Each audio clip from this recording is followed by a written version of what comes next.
अगले क्वेश्चन को देखते हैं।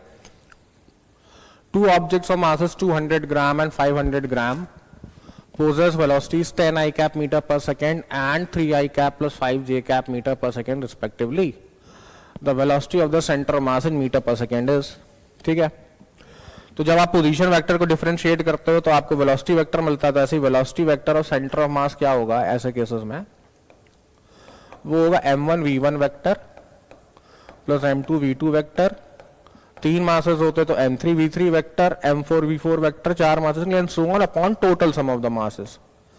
तो इस केस में हमको 2 मासेस दे रखे हैं, तो velocity of the centre of mass आ जानी चाहिए हमारी इस फॉर्मूले से।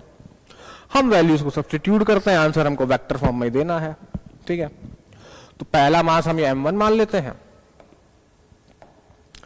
दूसरा मास हम ये m2 मान लेते हैं, इसकी वेलोसिटी हो गई v1 और ये वेलोसिटी हो गई हमारी v2। हमने सब्स्टिट्यूट किया तो हमारी velocity of the centre of mass आ रही है 200 gram into 10 I cap.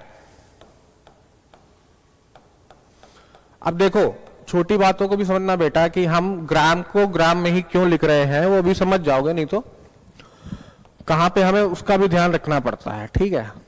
Plus 500 gram into 3 I cap plus 5 J cap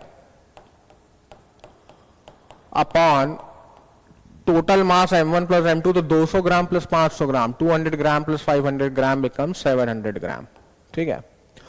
तो हमें जरूरत इसलिए नहीं थी ग्राम को केजी में कन्वर्ट करने की, क्योंकि ग्राम ग्राम आपस में कैंसिल आउट हो रहा है न्यूमरेटर और डिनोमिनेटर में, ठीक है। 2 जीरोस भी हम कैंसिल आउट कर लेते हैं, तो this becomes 2 into 10 I cap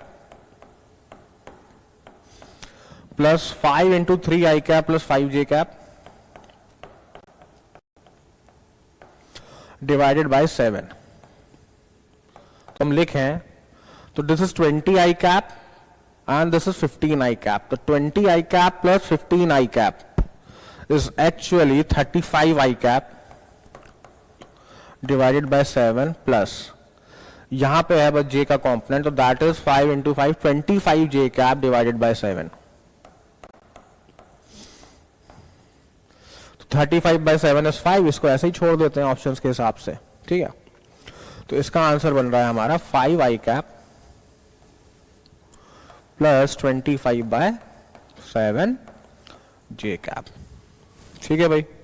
तो C is the answer to this question.